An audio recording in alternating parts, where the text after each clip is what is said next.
La parole est à Monsieur Albéric de Montgolfier pour le groupe Union pour un mouvement populaire. Merci, Monsieur le Président. Ma question porte sur le prochain projet de loi de finances dont nous allons commencer l'examen dans cet hémicycle la semaine prochaine. Puisque, en août dernier, le ministre Pierre Moscovici, et je vais reprendre ses propres termes, avait évoqué le ras-le-bol fiscal des ménages, des consommateurs et des entreprises. C'est une citation.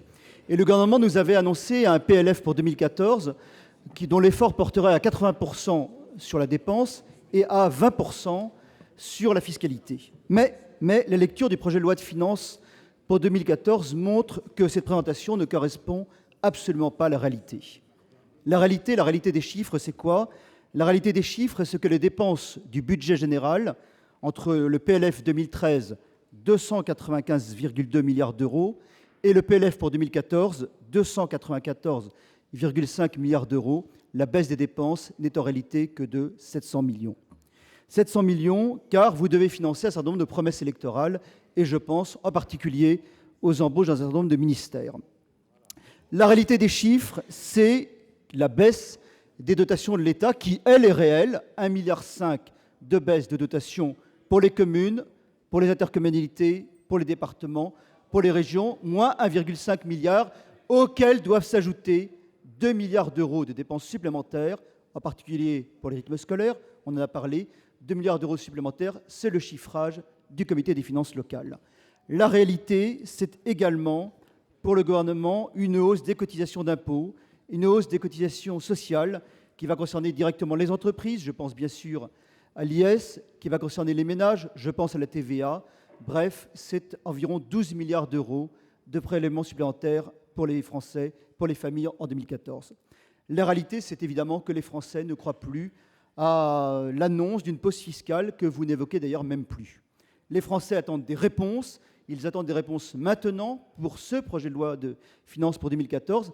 Ils n'attendent pas des commentaires, des critiques sur les budgets précédents, ceux de la présente mandature. Ils n'attendent pas non plus des promesses pour les futurs budgets, ceux de 2015. Ils attendent des réponses pour maintenant. Et ma question est extrêmement simple.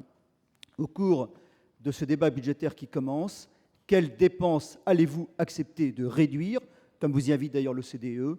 Et bien, en bref, quelle réponse allez-vous apporter au ras-le-bol fiscal des Français? Merci. La parole est à Madame Fleur Pellerin, ministre chargée des petites et moyennes entreprises. Merci, Monsieur le Président. Mesdames et Messieurs les sénateurs, Monsieur le Sénateur, je vous prie tout d'abord de bien vouloir excuser Pierre Moscovici que je supplée cet après-midi. Alors, nous pouvons, séance après séance, rejouer sans cesse la même partition, avec sans cesse les mêmes questions et donc toujours les mêmes réponses, car chaque semaine, c'est la même question que vous nous posez, et ce sont les mêmes réponses que je vais devoir vous faire.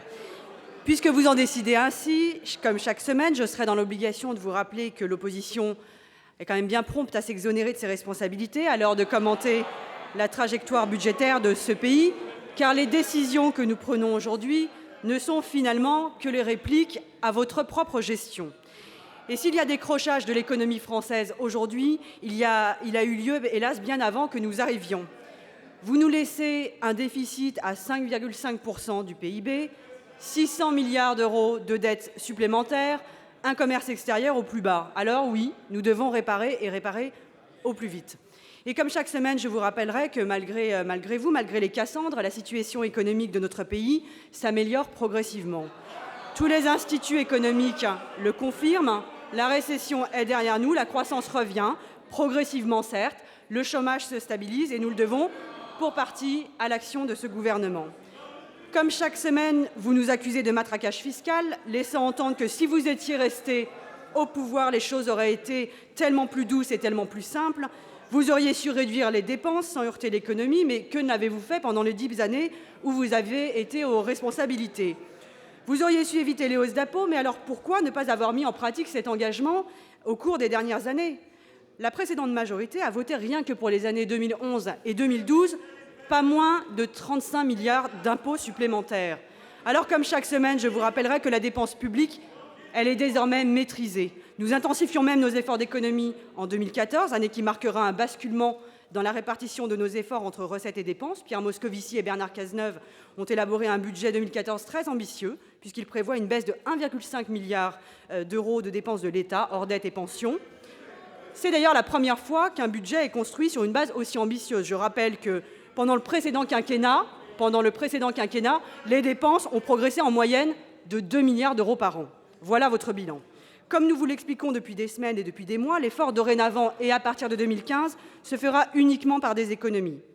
Et pour cela, nous nous donnons les moyens, nous mettons en œuvre les réformes structurelles qui ont été évoquées par Maryse Lebranchu, celles que vous avez sans cesse reportées, avec la modernisation de l'action publique, la nouvelle étape de la décentralisation, l'action sur les retraites et le chantier de la simplification. Alors vous le voyez, monsieur le sénateur, nous rejouons chaque semaine la même scène, vous posez les mêmes questions, nous donnons les mêmes réponses. Et au fond, que faisons-nous si ce n'est ce que vous n'avez su faire pendant 10 ans? Merci. Merci.